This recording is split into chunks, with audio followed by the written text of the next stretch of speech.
And the winner is... Arctic Monkeys! That subscriber content, eh? That subscriber content, it just won't go away. It might hibernate from time to time and sink back into the swamp. I think the cyclical nature of the universe in which it exists demands it adheres to some of its rules. But it's always waiting there, just around the corner, ready to make its way into your ears and smash through the gated payment system, sounding better than ever. And there's nothing you can do about it. Benefits such as getting ad-free episodes a week early with pre- and post-show chat relating to the monkeys, last Shadow Puppets episodes, bonus podcasts, watch-alongs, plus helping us improve our sound with better equipment and services. Yeah, this podcast seems like it's fading away sometimes, but with subscribers, it will never die. Thank you very much for listening. We do truly appreciate it. Don't take that the wrong way. Yeah, we'll invoice you for the subscription if we need to. We're Arctic Monkeys. This is Don't Believe the Hype. That rock and roll, eh? Ladies! That sound means it's the end of the round. Time for the bonus question. Cheers, dude. That man just yawned. We're gonna call it Don't Believe the Hype. Hello and welcome to Don't Believe the Hype, your weekly show taking a look back at the discography of Sheffield's finest, Arctic Monkeys. You know how it works by now. Every week we focus on a track from the band's back catalogue, and now we're dangerously close to wrapping up the favourite worst nightmare era. Don't even know I'm close to going. I don't even know I'm corpsing, but I am. I dropped my vape like literally as we got started, and I was like going out to get it. I giggled. Because I giggled at the fact that you were keeping the speech going and then picking it up, even though you could have as many takes as you want because we're not live. But, you know, I found it amusing and then it made you laugh, I think. Good. But anyway, hello, everyone. Yeah, just a few more B-sides to go with me, Nick Lee, and he got thrown in the riot van and all the coppers kicked him in. Well, I bloody well hope they didn't. We've only got a few weeks left. Can't they postpone the trial or something? It's Dan Holt. Hello, Dan. I've tried to postpone that trial, Nick. Not happening, is it? It's always better when you're off air and out of the public eye when you have these trials. Ask most celebrities. But yeah, I'm good. We're recording this. I'm a bit giddy because it's a Friday night that we're recording this, which is not always when we do it, and because we're doing two, as we said last week, Bad Woman, and then later the Death Ramp. So you'll have these in your feeds at the same time. And we're close to the end, and these two are kind of like interesting to talk about, but there's very little to talk about, and I'm kind of like giddy about how this is going to go. And it's Friday night, and all that's culminated in a kind of mad fever inside me, I think. Fever when you touch me. You got to go suit shopping in the morning. You're going buying a suit on the morning of the wedding.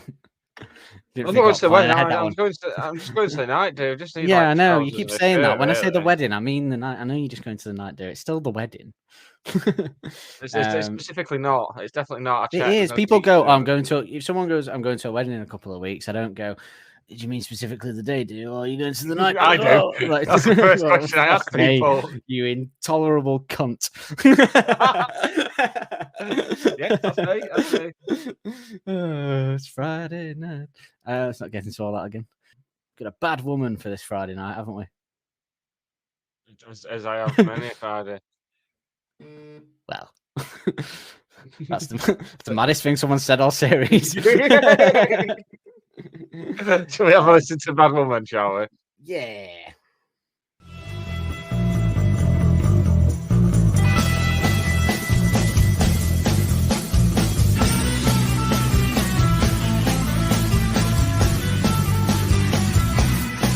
When you left the house this evening, you said you'd be back in a little while, but I've been waiting for such a long time, and this waiting is driving me wild.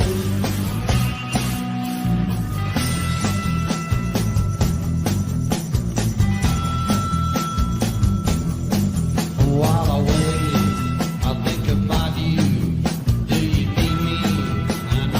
There, are you planning to be without me? Do you have a new affair? You're a bad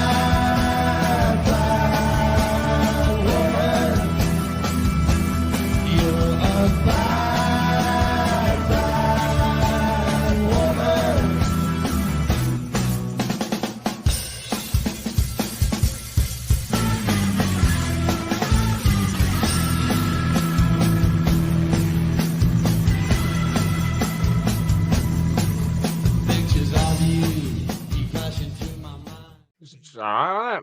The thing that happened. Yeah, you know what? I've never.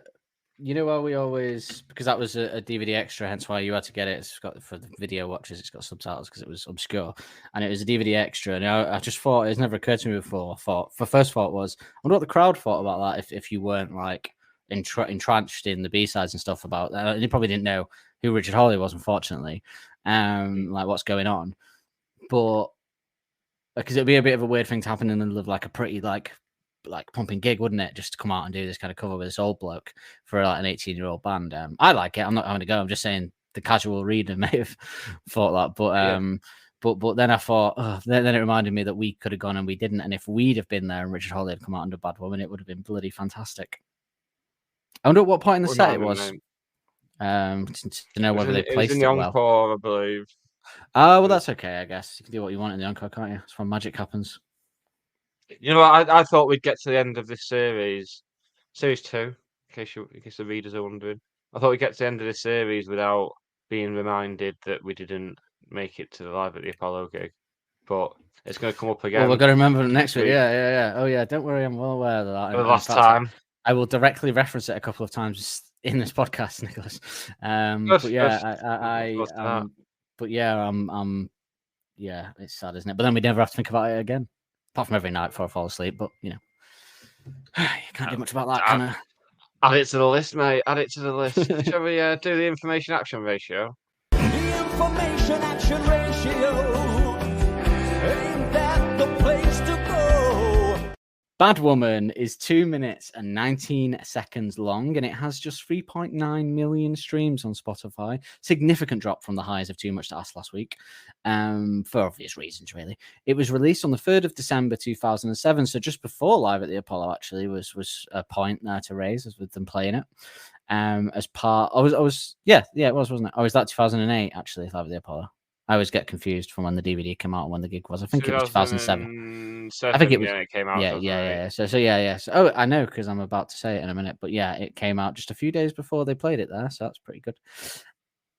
Although Bad Woman and the Death Ramps were credited as being created by Arctic Monkeys alias the Death Ramps, who feature the artist Richard Hawley. So I should say on that, when you say it's an Arctic Monkeys release, to some people it's a contentious point because it could technically be a Death Ramps release, which will come up again this evening, let's just say, and we can debate that there. I don't know. I did some information on Richard Hawley. I know it's more your guy, so you might want to chip in, but I'll just read out a little brief on him for people who don't know. Richard Willis Hawley. What are you talking about, Willis? Born 17th of January 1967, is an English singer. He's younger than my dad. Is an English singer, songwriter, guitarist, and producer. After his first band, Treebound Story, formed while he was still at school. Awful band name that. Broke up. Hawley found success as a member of Britpop band Long Pigs in the 1990s. After that group broke up in 2000, he joined the band Pulp, led by his friend Jarvis Cocker, for a short time. Now, I got a confession to make here because as someone that I like Pulp, but I don't know the details of their career in the depths.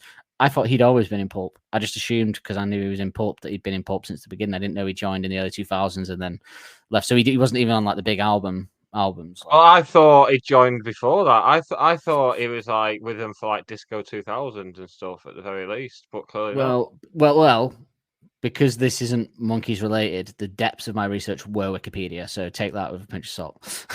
I'll go to the end of the Fidati Monkeys research, but I ain't going 10 pages in for Hawley. Led by his as a solo musician, Hawley has released 8 studio albums. He's been nominated for a Mercury Prize twice, as we know. Someone called 999. Richard Hawley's been robbed. He didn't win. And once for a Brit Award, just one, which is a sad indictment of how shite the Brit Awards are. He has collaborated with Lisa Marie Presley, Shakespeare's sister, Arctic Monkeys, obviously, Manic Street Preachers, Elbow, Duane Eddy, and Paul Weller.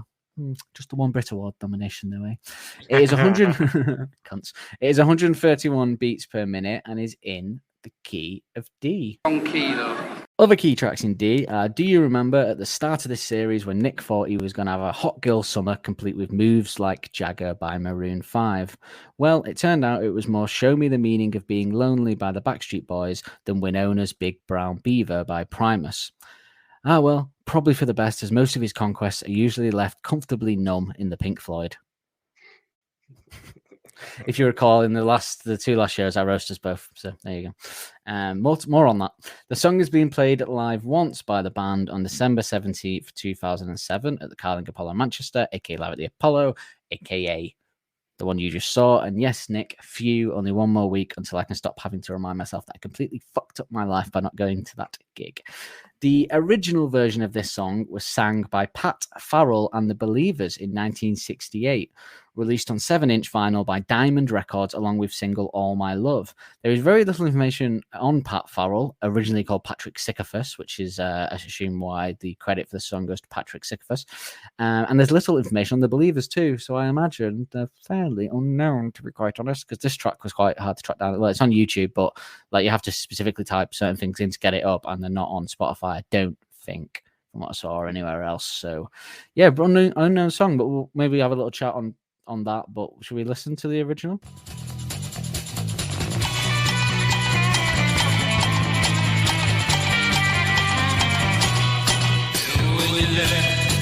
The house is season. You said you'd be back in a little while, but I've been waiting for such a long time. I'm just waiting and driving me wild.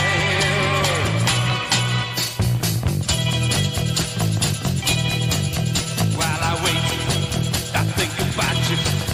Do you need me? And I'm not there. Oh, you're glad to be without me. Do you have a new affair?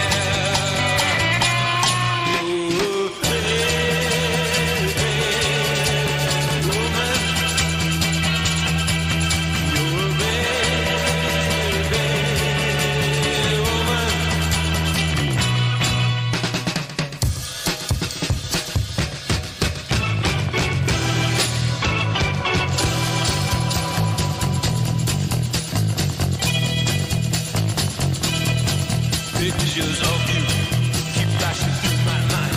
If you would only call, if you would be so kind.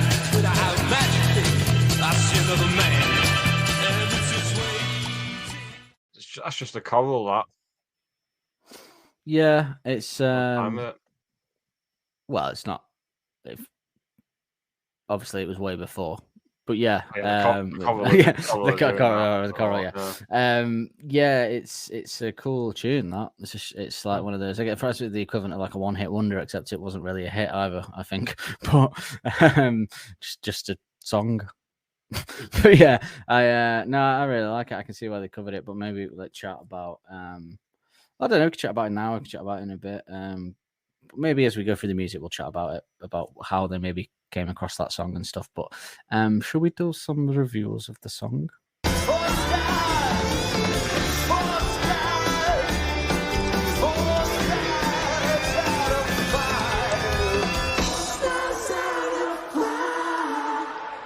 There are no reviews of this song because we don't even have it doesn't even get included on the enemy song list because they've excluded it on account of it being a cover, which differs from our rules of including it in this because it was an actual official physical release, yes, as is our want. Enemy have changed that. More on that in a bit, actually.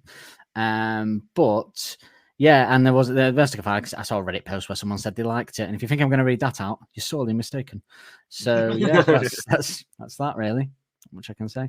Good review section. I enjoyed that. Well, not much. The review section is our review of it because it'll be the only review that exists of it. So technically, we've got heavy on our shoulders. The crown weighs here because we're the only ones to cover it. So if in the future someone's googling in 20 years going, I need a review of that Arctic Monkeys cover, it's blowing my mind. What do other people think about it? There's not a cover anywhere. Reddit post. Fuck off. Wait, a niche podcast discussing the band in detail. Yes, please. Podcast. I remember them. yeah. Can I still download that format on Mars? Can I just get beamed into my head like I do normally? So, Nick, this song, do you like it? Because you're a big Hawley fan, aren't you? So I am a big Hawley fan, yeah, but I'll be honest, I wouldn't choose this out of the whole world of Hawley stuff. This would be way down my list to listen to, and it'd also be way down my list of Monkey stuff to listen to as well. Nothing against it, but it just doesn't grab me like other stuff does. I like it. I suppose And I need to make Holly one of my projects. Like once I've done this Beatles one that you're creating for me and stuff, Holly needs to go on my list of doing this because it's not that many albums, is there? So I could bash them out and see. But because I haven't gone into much detail on his back catalogue of his solo stuff, and I should really because I reckon I'd quite like it. He's very elbow-like in that there's like elements of like the car and tranquility there. That's that sort of. You've sold me. Exactly. But yeah, you sold me already. But yeah, I think one of the things that always stood out to me about it, and maybe one of the reasons why I like it, is that it's very Tarantino film-esque. It sound. I could imagine Tarantino using this as a scene for John Travolta to inject himself with not crazy Scientology theories, but heroin. And I think I could just imagine, that being used in there. But it also reminds me, do you remember when I always say to you, there's a band that were out, this mysterious band from the 2000s that have plagued my whole life. By the way, we've got an audience here. I should just put it out there. There's a band from 2007 to 2009 in the UK, and they had like this. All of their music sounded like from like a film score in a Tarantino film, like every song, and they were kind of known for it. They had loads of members, and every song was like this westerny, Tarantino-esque film score sound.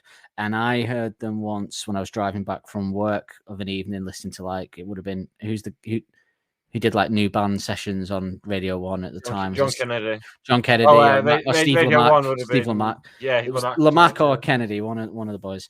And I've just always like wanted to know who they are, and I can never remember the name of them. I had their album as a download, and it would have been on my old, maybe if I get my old classic iPod working again, but they were on there, and I loved this album they made, and then they just kind of vanished into obscurity, and nobody, and even you, if you don't know, like you were my last hope, because you're like a fucking music historian of that era as well, especially. So I thought you would know. Did he have a female singer?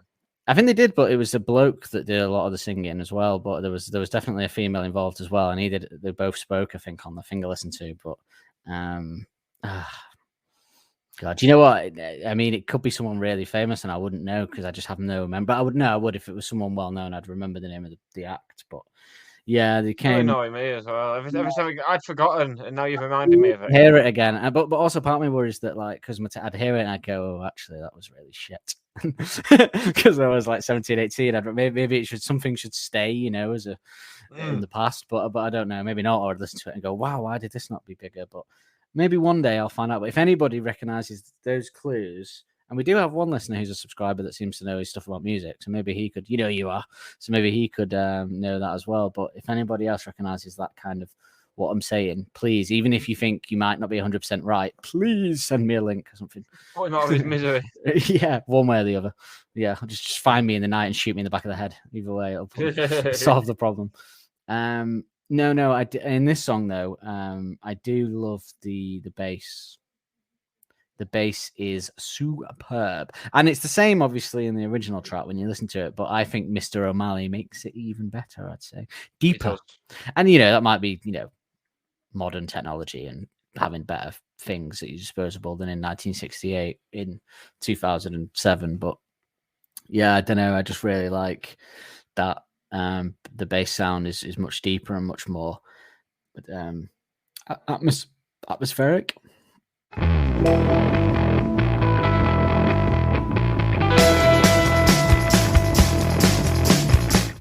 I do like the overall vibe of the drums. They're doing that kind of constant kind of build up,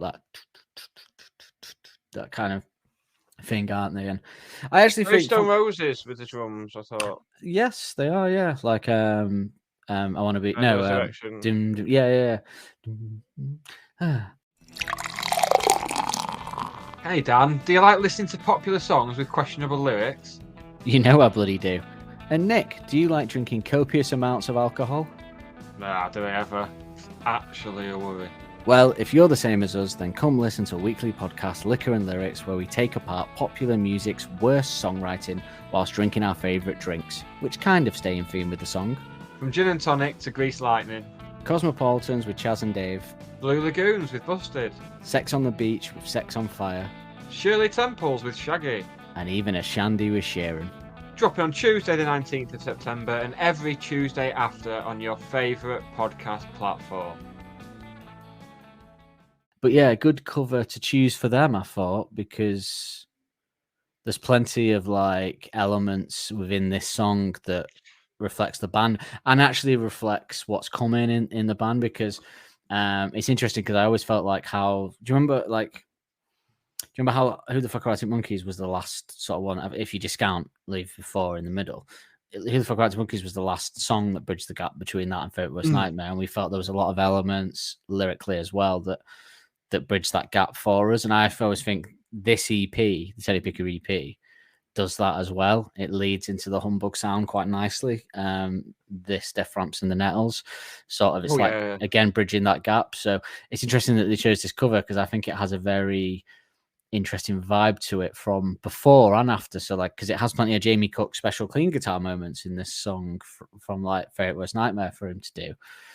But like musically in this one, it just sounds like a humble B-side to me, this song. Like if this was put out,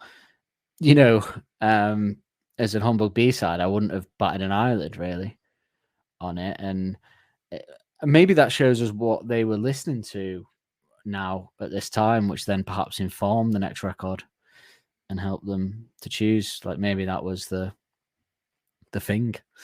Maybe it helped them. Yeah. Shame we've got to go an album without Hawley now as well. We've just welcomed him into the fold on this album. We're replacing him with Humming, whatever you was. Yeah, good trade. Good trade. Yeah. Because this one that song is a little bit Nick Cave, Red Right Hand, isn't it? Actually, it is. Very much so, yeah. You could put the two covers side by side, I think, and see the similarities. Yeah, I wonder how they came across it there. That was what I was curious about. Like, I think the two things I can think of are Hawley himself, or that vinyl. Do you remember they said in each city they have a vinyl placed in the hotel room? Maybe in LA, this one was placed not in the hotel room, in the dressing room. Maybe they have like a single placed from that city whenever they go in. That's on their rider, is to have like a song from that city that's an obscure song from that city placed in it. Yeah, that's great. I'd use a whole rider thing by doing that. Yeah, it's very cool. So they always ask for like an obscure song to be put in there from that city. So maybe, but I think probably more likely Hawley himself said, "I think you'd like this one, Al." One evening, perhaps, and that's how he ended up singing on it. Or another one of Alex's dads from the mixtape in the car. Perhaps, because there is a world. I'm saying it was probably Hawley because I'm thinking he's done it and that's why he's singing on it. But it could be reversed, that when they listen to the original and that guy's got the deep voice, Alex was like, "I'm not sure if I could sing this at this point." So irony. And he said, "Oh, Richard or Hawley Halls." Dickie Halls, he's got the deep voice required for this. Let's get him in for a track. So yeah, multitude. You think there'd be some stories out there really of how it came to be, but that's what I was hoping for when I plugged the internet, but there wasn't. If you do know any from back in the day that's maybe stuck in your mind from an old enemy or something, then let us know. There's a bit before the chorus where a distorted guitar strums.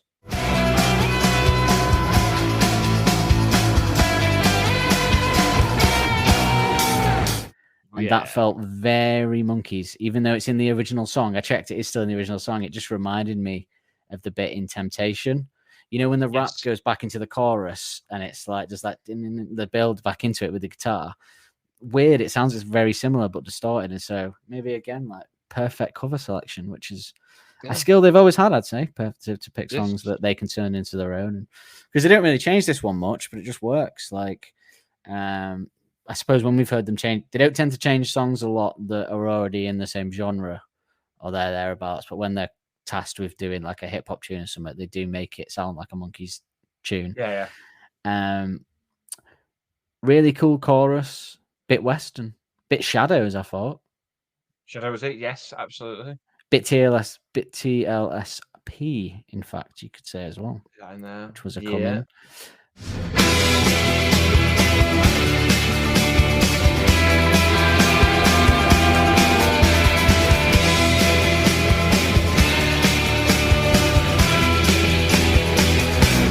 My granddad always says that he was the original drummer for the Shadows.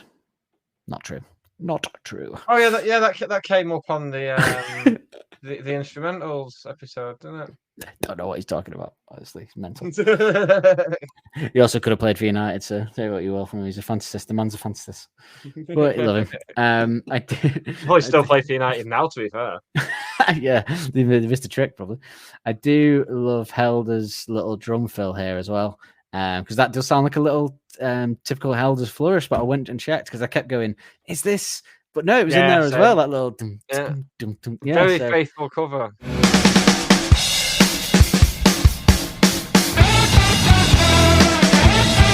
Again, very faithful cover, but it sounds like the Monkees. It doesn't sound like anyone else. So it's very, very strange that I guess that's just when you hear a song and it connects with it. I don't know. To the point at which, I mean, it's been a weird few weeks, hasn't it, of us like texting back and forth, like it's definitely a cover, isn't it? Because there's such a lack of information on the original. We kind of second guessed ourselves, and we're like, maybe it's not a cover after all. Yeah. It was a weird few weeks. Yeah, because there was something I saw that said it. We thought it, and then we couldn't find anything at first, could we? And then we just managed to find someone saying it is a cover, so it was funny. But yeah, it's a weird one because it's such an unknown song to cover that I don't even know if people listening to this right now might actually think that it's their song and B-side and be going right now, going, "Oh right, it's a cover," like, which is quite possible to be honest. If you didn't know, like, I think if I came into them post us being around when it came out, I probably wouldn't know it was a cover because there's no. Other than maybe going, who's Patrick Sickifus? But if you put Patrick Sickifus into Google, you don't get the guy. So, yeah, crazy, so obscure. But yeah, bit of a moody distortion in the background as well, a bit psychedelic. I don't think that is in the original. Actually, I think that might be a little flourish of theirs on there.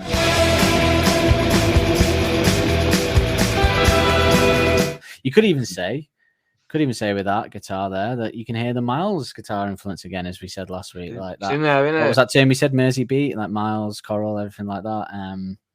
Yeah, I think so. Yeah, you can hear a little bit of his influence in there as well. Could be Miles that showed them this song because he's got a good like musical. I think he'd be into, isn't it? Yeah, I think it is. Yeah, it could be him. We could have heard it because you said it sounded like the choral, so that could be. For all we know, in the stalwarts of the Liverpool Mersey beat scene in the 2000s, this track was being handed around like a porn mag in a prison. Yeah. Oh, well, a porn mag in Miles's bathroom. Yeah, very same.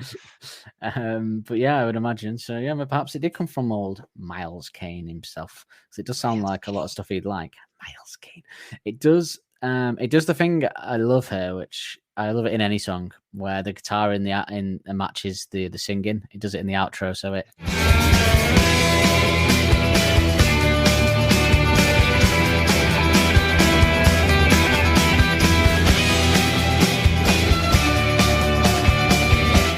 So it's like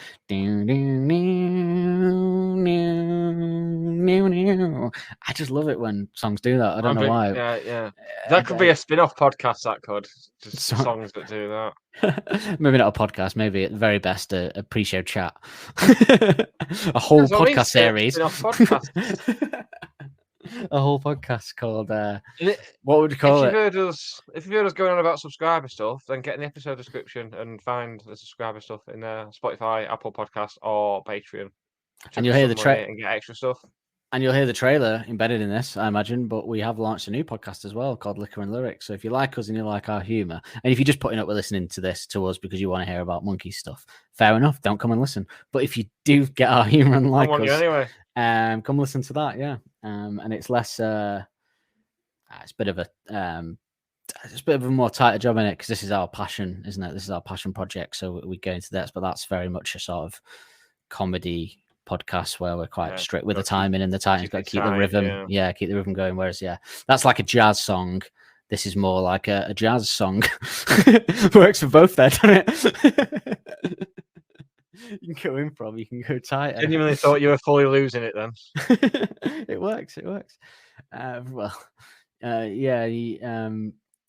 yeah, proper psychedelic anthem guitar at the end, I'd say, with the way it goes out. But I think they stick.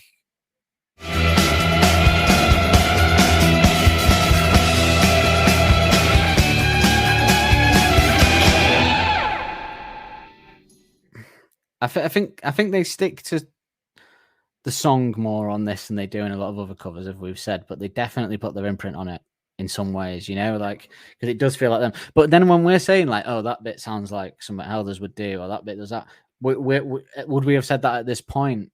Because we're informed with the whole catalogue now, so we're at this point when we heard this, were we going, oh, that drum bit sounds like classic Helders, like it sounds like, I don't know, because although that bit with the drums where it goes like in there sounds like a bit in maybe another song of theirs from the first album, maybe.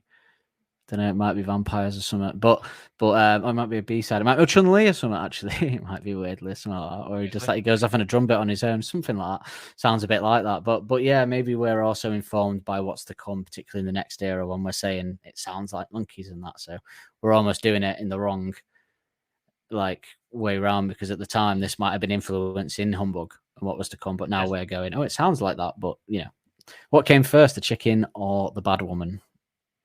Which is what you ask yourself every night before you go to sleep, I imagine. Yeah. I don't call myself a chicken anymore. It's not good for my self-worth. I thought you called yourself the bad woman. Only on Wednesday nights. Modernizing it. I think they have modernized it as well, the song. But that's although when you hear the original, it doesn't sound dated. It very much sounds modern and Tarantino-esque and all that. But this version obviously has the benefit of being recorded in much better equipment and technology. Hawley's performance, gravelly, deep, sexy, yet mysterious. That's them his specialties. He hasn't taken the batteries out of his mysticism, I'd say.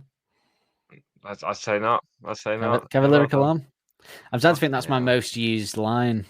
That's I use it at least once a day to Yeah, but the audience aren't privy to our private messages unless they want to be. No, but they've probably been privy to it several times. You've used that on here and then asked for lyrical arm, but you can fucking have on it.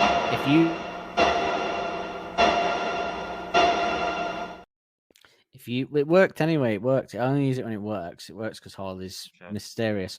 But yeah, if you want one of the subscriber benefits to become our private WhatsApp chats being released to you, and you'd be willing to pay for that, we'll do it. You might not like what you read, warning now, but not for the faint-hearted, I would say. But yeah, more for the police than the faint-hearted, I'd imagine. But yeah, so moving to the lyrics pretty briefly. Alex didn't write them, so disclosure, we're not going to go into any detail because we're here to analyze the man himself's lyrics. But all I'll say is I'll do a quick read. When you left the house this evening, you said you'd be back in a little while, but I've been waiting for such a long time, and this waiting is driving me wild. And while I wait, I think about you. Do you need me and I'm not there? Are you planning to be without me? Do you have a new affair? You're a bad woman, bad woman. Pictures of you keep flashing through my mind. If you would only call. As I was reading it like this, it kind of sounds like it could be like a sort of 90s pop tune, couldn't it? Like by a female artist. Pictures of you keep flashing through my mind. If you would only call, if you would be so kind. Imagine other things. I'll see another man. Yeah, if you would only call, if you would be so kind. Imagine things. I see another man. And it's this waiting I just can't stand. You're a bad woman. I think it's like kind of about paranoia, right? Sort of paranoia, but then paranoia being true. Yeah, paranoia in a shining relationship on the fritz, if you will. Yeah. You're gonna give yourself a lyrical arm. No. You hate that lyrical arm. Destroyed by the thing I created. You're the abusive stepfather. Not that far, but all right. Police report says paranoia or not paranoia, and yeah, I think it could either be paranoia about it, and then it turns out she is a bad woman, or it's all paranoia and he thinks it's about that kind of convincing himself that it's paranoia. But yeah, it's clearly about someone's out and wondering what's she up to while she's out because she's a bit of a naughty gal. Naughty gal. So he had some issues, didn't he? Patty Sick, as they called him in the 60s. Patty Sick and the Believers. Believers. Do you think they used to call their fan base the sycophants? If they didn't, then I don't want to be involved. All 4 of them. That became the fans in 2007 when the song was discovered by Arctic Monkeys, like in a dusty vinyl in his dad's attic in a dusty box.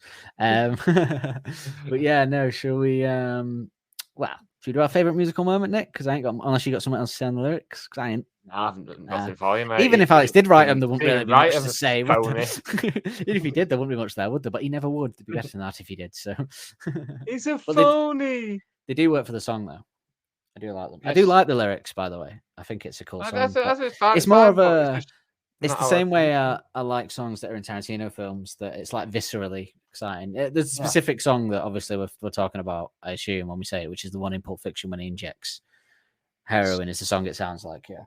Just get Might sound in your ear that make you get up and down.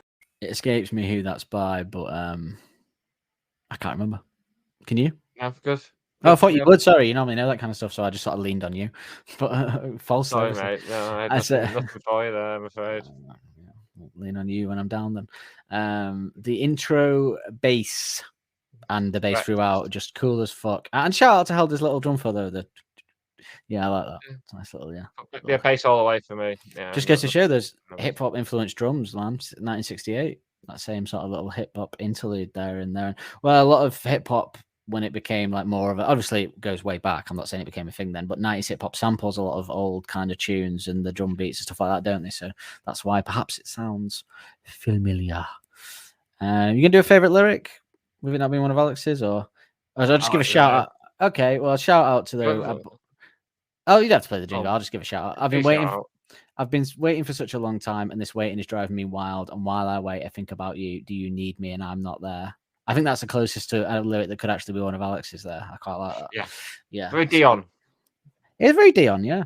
Very good. Very good. I've got a little hot take. Not a hot take, so I'm just going to pose a question to you. Go on then. She flicks a red hot revelation off the tip of her toe. Where do you think this sits, like covers wise, in the and let's depends whether we stick to release, because what released covers have we had?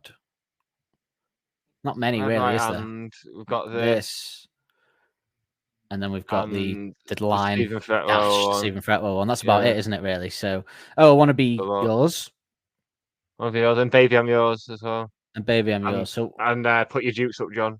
okay, yeah. So that's 6. So where do you think in that 6? You don't have to order them all, but where would you put this? Because I think I'd have number. Well, I don't know where I'd have number 1 yet. But if you were to put me on the spot right now, gun to my head, what's my favorite cover out of all of them? It would be either. And I don't want to discredit I Want to Be Yours because it's by the man, the legend himself. But if you put a gun to my head, I'd probably say Baby I'm Yours or Red Right Hand, to be quite honest with you, as number 1. But, As would I. Yeah, and even though I love Want to Be Yours, but it's kind of been killed by over listening, unfortunately, I suppose. Yeah, and now it's back, and we're never going to shake it. Where would you have this then? If you had them near the top, would you have this near the bottom, middle? Middle. We can agree that the worst one is Put Your Dukes Up, John, right? Which is John, yeah. And then probably Stephen Fretwell, and then probably this, I'd say. Yes, that's exactly the order I'd have, yeah. And I like the Stephen Fretwell one a lot. I know there's a listener that will be really upset by me putting it near the bottom because he obviously loves it because he was vying for us to include it in this, but we wouldn't allow it because it's a Spotify session. We won't allow it. We're very strict on these things. And then it just shows, I just had to explain to someone that it's just all in our head, this stuff. Someone that questioned us thinking that Leave Before the Lights Come On wasn't a vinyl. Sorry, a B-side. Which it wasn't, to be fair on us, but we are stricter than others with that. Like a lot of people would just go, it's a B-side, but we'll go, no. Oh, some structure, Dan. Otherwise... When you've been obsessing over a band for this long in this much detail in our lives, you got to have rules. We'll go to chaos. Of some description, yes. Well, that just about wraps up episode 22, series 2, episode 22. Who would have thought that we did, because we worked out how many episodes it'd take, and we knew that by like series 2, episode 22, we would not be on to like Tranquility Base, because maths and that. But this just about wraps up our look at Bad Woman. Do not touch the dial as if the dial was relevant at all anyway, because no one has them anymore. But don't touch the dial anyway, because the next podcast will be coming straight into your feed straight after this. And the next podcast will be what, Daniel? Well, I did the intro for it last week, but the Death Ramps. So I'm going to do an intro for next week's because I did a joint one last week. But yeah, we're going straight into the next ramps now. That's Get on your short one, BMX, get on your BMX, ride towards the ramp and go over it. And that reference will be explained in the next podcast. I knew because I've done my research, but it's Excellent. good For the anyway. people that hasn't, for the people that come here for their research. Poor bastards. Jesus. Say goodbye to the nice people and the idiots, Dan. You're all great people. Bye. I'm not so sure. You couldn't bring yourself to apologize then. I saw it. Listen, if people watching on the video watch the confliction in his eyes, then where he thought, "Oh, I might say it. They're not idiots as well." But then he couldn't bring himself to do it, and it was like watching this fight, like a great war behind his eyes, like sort of World War II in his eyes in 2 seconds. It was insane, and then he couldn't do it, and he had to go, "I'm not," and skulk off. Unbelievable. They wouldn't do it for me, would they, Dan? Bye. Don't Believe the Hype is hosted and produced weekly by Nick Lee and Dan Holt. The music used in the titles is royalty-free music courtesy of Les FM. Don't forget to subscribe on your podcast player of choice to be notified every Wednesday when a new episode is released. And if you want to help us out further, be sure to like and review to help make us more visible to like-minded souls. We will see you next week with more of the same.